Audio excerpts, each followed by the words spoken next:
Bonjour et bienvenue dans cette nouvelle vidéo. Aujourd'hui, on finit le meuble en bois et en plastique.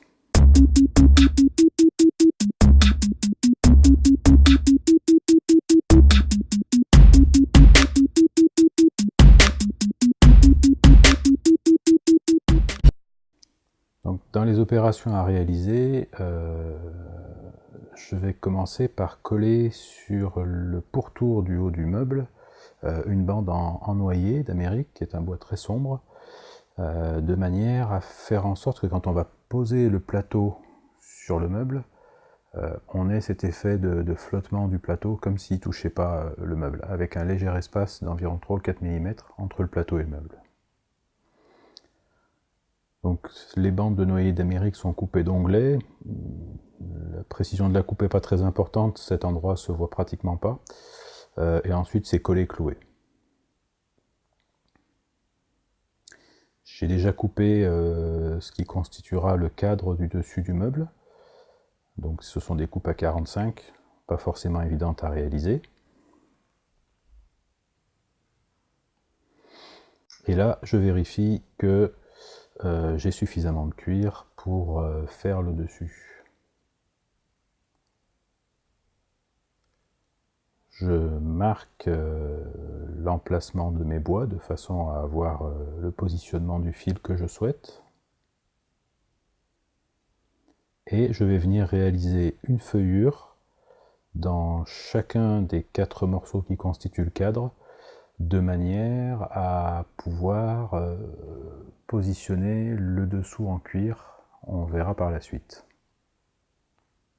Et je le fais avant le collage, ce qui m'évite de le faire à la défonceuse.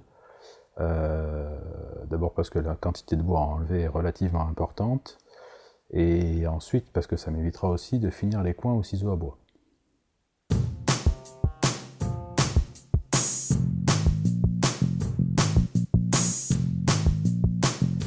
Alors je n'ai pas de presse à sangle, j'utilise des angles en bois qui sont en fait des chutes de mes caissons de cuisine, et une sangle type sangle de voiture, hein, pour attacher des choses sur ma remorque. Ça fonctionne très bien.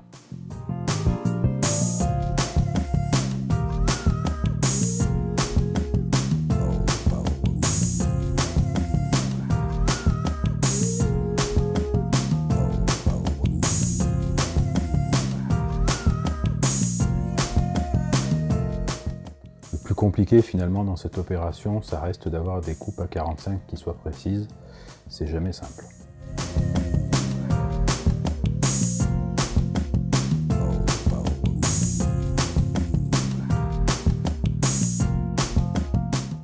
Voilà, j'encolle les angles en bois debout, ce qui n'est pas très solide, mais on va mettre des renforts par la suite dans les angles justement.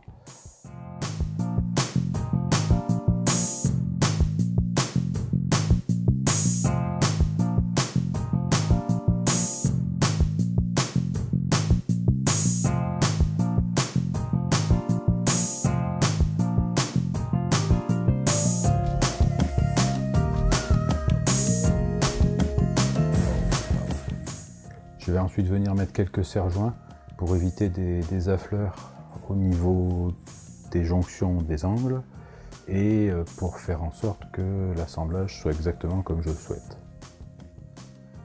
Je n'oublie pas avant d'essuyer les bavures.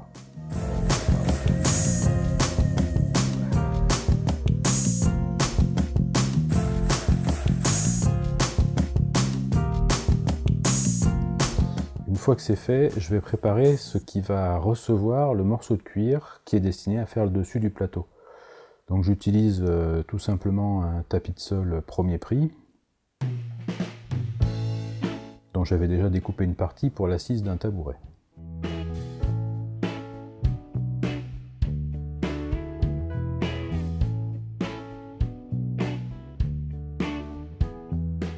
Voilà, je prédécoupe la mousse. Et ensuite, on va venir en coller ces 2 parties à la néoprène.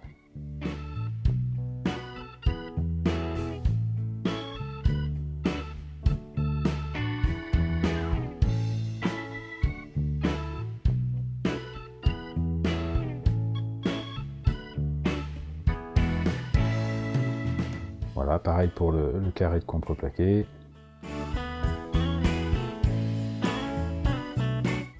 Un petit coup de spatule cranté pour bien répartir la colle et avoir une quantité de colle uniforme. On attend que ça sèche.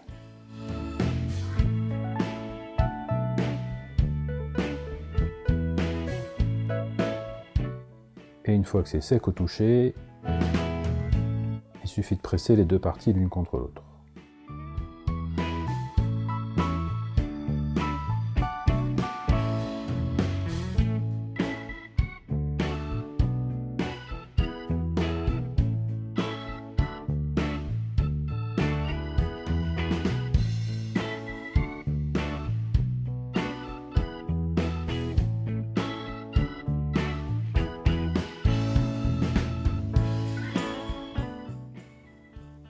Voilà, c'est donc cet élément qui va être recouvert de cuir.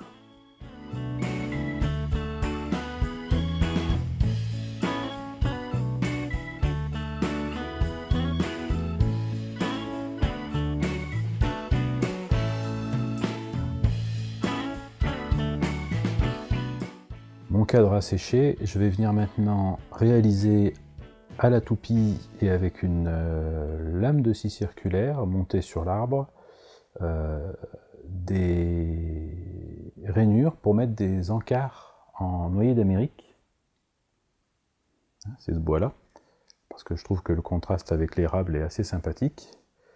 Donc ça a deux objectifs. Le premier, c'est un objectif purement fonctionnel, parce que ça renforce les coins, d'autant qu'on va avoir le fil du bois qui va se croiser avec celui de l'érable, donc ça donne quelque chose de relativement solide, sachant que sur la hauteur du cadre, il y a deux rainures, comme on le voit là sur la vidéo, il y a deux rainures de chaque côté.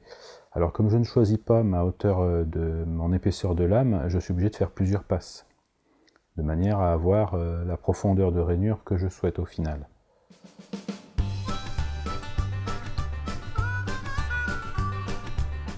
Et je laisse mes doigts très loin de la lame.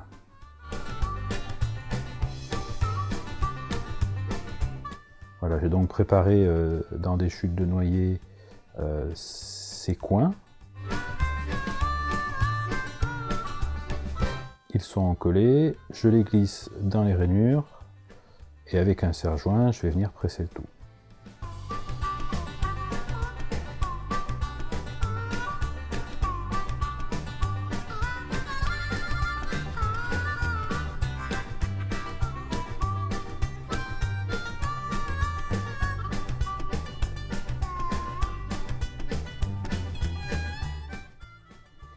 Une fois que ce sera sec, je vais venir araser les angles à la ponceuse.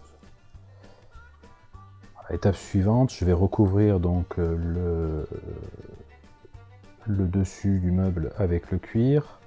Je commence par marquer la dimension exacte et ensuite je viendrai faire avec une marge un carré encore plus grand de manière à avoir suffisamment de matière pour la rabattre sur les côtés et enfin la graffer.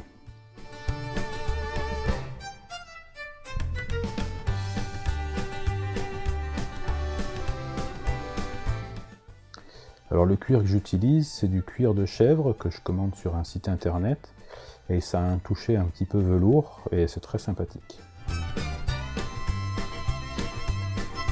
Comme le cuir est quand même relativement fragile, je viens d'une part dans les angles où à cause de l'agrafage j'ai un surplus de matière au niveau du cuir, je viens faire un creux à la râpe et je le finis à la cale à poncer.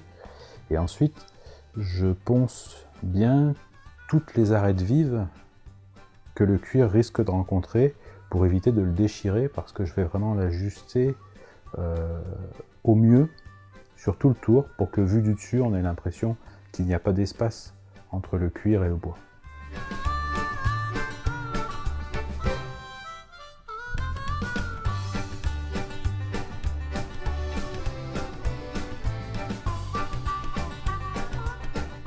Voilà, je finis d'agrafer le cuir sur le contreplaqué.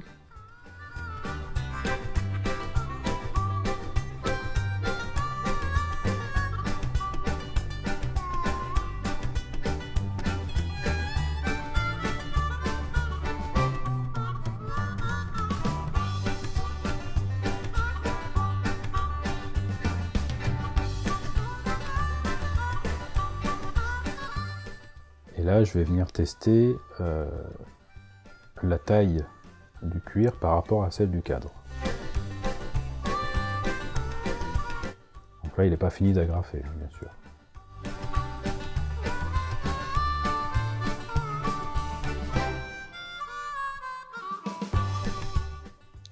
Voilà, le résultat me convient en termes de dimension. Ensuite, il va rester à faire le système de fixation par-dessous de ce morceau-là. Voilà la planche qui va me servir. Les 4 angles ont été découpés encore une fois pour laisser passer le surplus de matière au niveau des angles, puisqu'on a plusieurs épaisseurs de cuir qui se chevauchent. Je viens faire un quadrillage de manière à faire mon vissage proprement. Donc je fais pas mal de petits trous.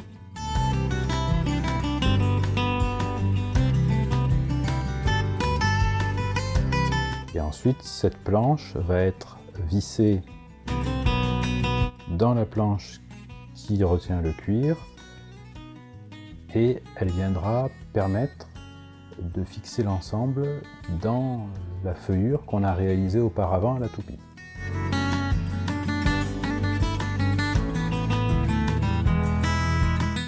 J'aurais sûrement pu mettre beaucoup moins de vis.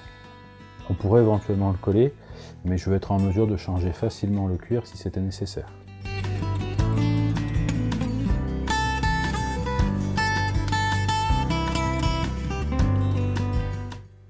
Voilà, il ne me restera plus qu'à fixer tout ça à l'intérieur de la feuillure, encore une fois avec des vis. Mais avant, je passe un petit coup de ponceuse pour araser proprement mes inserts. Je ponce également les angles, de manière à avoir des bons appuis quand je vais faire mon découpage à 45 des angles du dessus du meuble. Alors quand je parle du découpage à 45 des angles du dessus du meuble, il faut voir tout simplement que le dessus du meuble n'est pas un plateau avec des bords qui descendent comme ça à 90 degrés, mais des bords qui viennent à 45 degrés comme ça de chaque côté, de manière à laisser penser que le plateau est très fin. Et puis c'est un style qui me plaît bien. Ça permet de raccorder avec les pieds.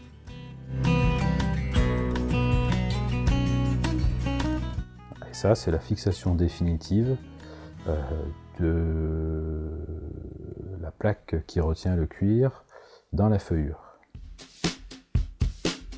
Alors pour éviter des gags, si vous le faites, je vous conseille de bien calculer la taille de vos vis. Ce serait dommage à ce stade que ça vienne perforer le dessus du meuble.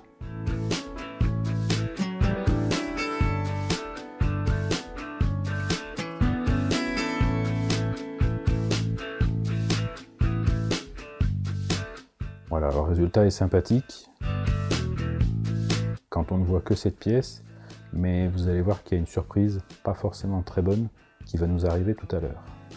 Voilà, là on se rend compte que la couleur du cuir jure carrément avec les panneaux noirs du meuble.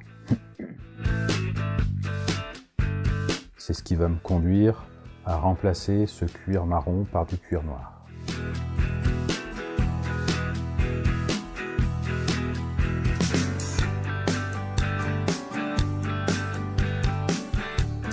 Maintenant, je viens fixer la poignée qui permettra d'ouvrir la porte.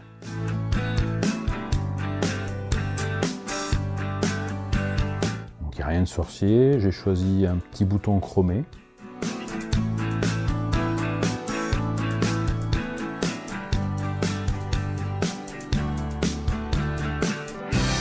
Dont le goût est sans aucun doute discutable, hein, mais ça c'est une affaire de préférence personnelle.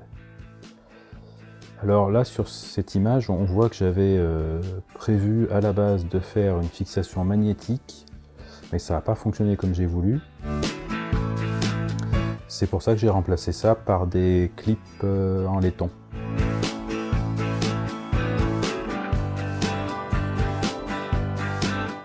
Et j'ai dû faire une adaptation, puisque c'est pas comme ça que j'avais prévu la fermeture de la porte. Et en toute franchise, à l'avenir, je réfléchirai au moment de la conception du meuble à la quincaillerie qui permettra au meuble de fonctionner.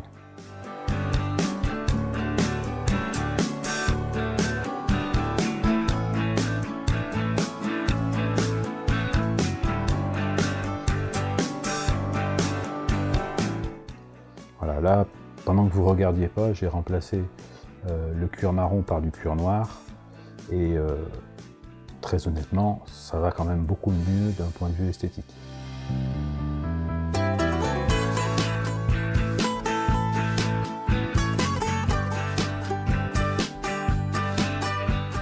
Donc, comme je vous le disais, hein, le dessus est complètement démontable et heureusement parce que pour appliquer la finition, si le cuir devait être encore en place, je pense qu'on aurait des gros problèmes.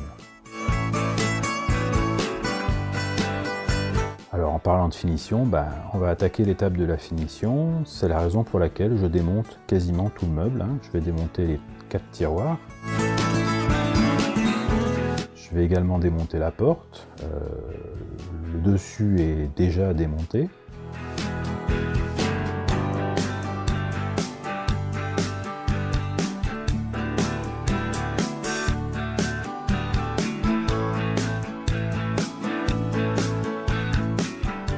Première étape de la finition, le ponçage.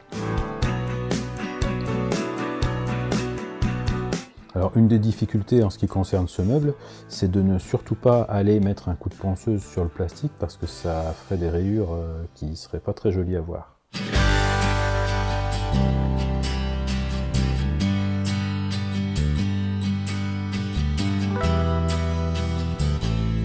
C'est aussi la raison pour laquelle je vais venir masquer tous les bords des panneaux de manière à pouvoir appliquer la finition sans déborder et sans salir le plastique. Donc j'utilise du ruban de masquage spécial courbe pour les courbes et du ruban droit pour les lignes droites. Je viens faire le ponçage des chanfreins après avoir mis le ruban de masquage, toujours pour éviter de rayer le plastique avec l'abrasif.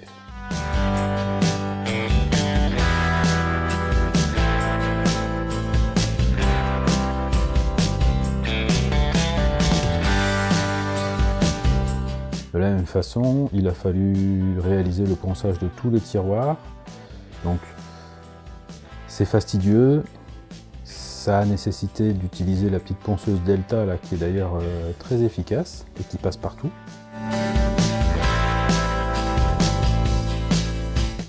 Comme ils sont assemblés par collage, il était difficile de faire le ponçage avant le collage, puisque quand on essuie la colle, on relève un peu la fibre du bois avec l'éponge, et puis la colle a tendance à laisser des petites traces, donc on est obligé de poncer après. Donc pas mal de travail pour cette partie ponçage.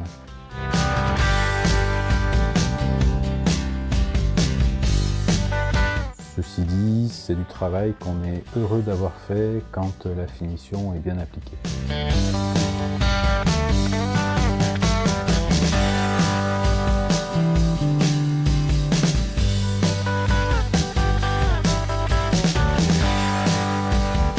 Donc j'époussette le meuble une fois que c'est poncé, de manière à bien enlever la poussière. Et au niveau de la finition, je vais venir passer une couche de fondure.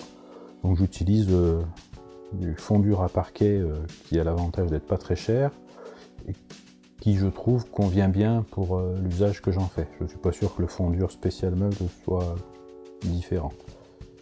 C'est une phase aqueuse, donc il n'y a pas d'émission de produits toxiques, il n'y a pas de problème de nettoyage des outils qui se nettoient à l'eau.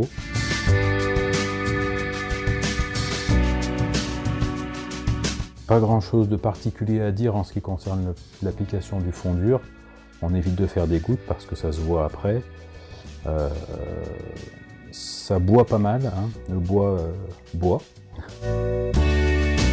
Une fois que c'est sec, et ça sèche assez vite, en 2 heures c'est sec le fondure. Je viens passer donc de la laine d'acier 4.0 pour égrainer et permettre à la couche suivante d'adhérer au support.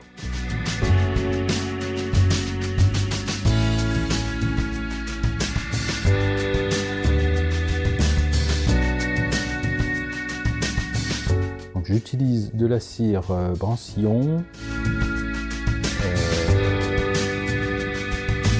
Donc elle n'est pas teintée du tout. Et ça se passe donc au chiffon. Et c'est une cire à la Carnauba. C'était la première fois que je l'utilisais, avant j'en utilisais une autre. Et j'ai été vraiment très agréablement surpris du résultat. Donc une fois que la cire est appliquée et asséchée, je passe ce qu'on appelle la brosse Tampico, de manière à avoir une première brillance. On a un petit côté très satiné. Et ensuite, alors on utilise en principe un chiffon de laine, mais j'ai pas de chiffon de laine. Par contre, j'avais acheté une fois, je crois, dans un truc là, spécial voiture, cette espèce d'éponge qui sert à lustrer les voitures. Et honnêtement, ça fait bien briller la cire et c'est vraiment pas mal. Une fois que c'est poli et que la finition est terminée, je retire le ruban de masquage.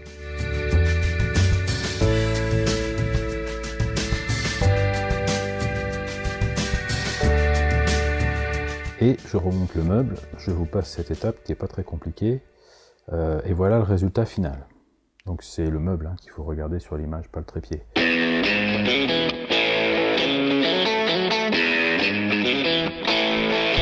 Voilà, il n'y a plus qu'à le mettre en place.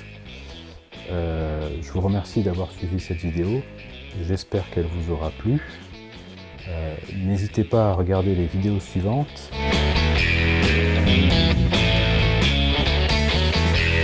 Je vous balance une info comme ça en avance de phase. Je suis en train de préparer une petite série de vidéos qui a un rapport avec la menuiserie, mais qui n'est pas directement de la menuiserie. Je vous laisse méditer là-dessus. À la prochaine.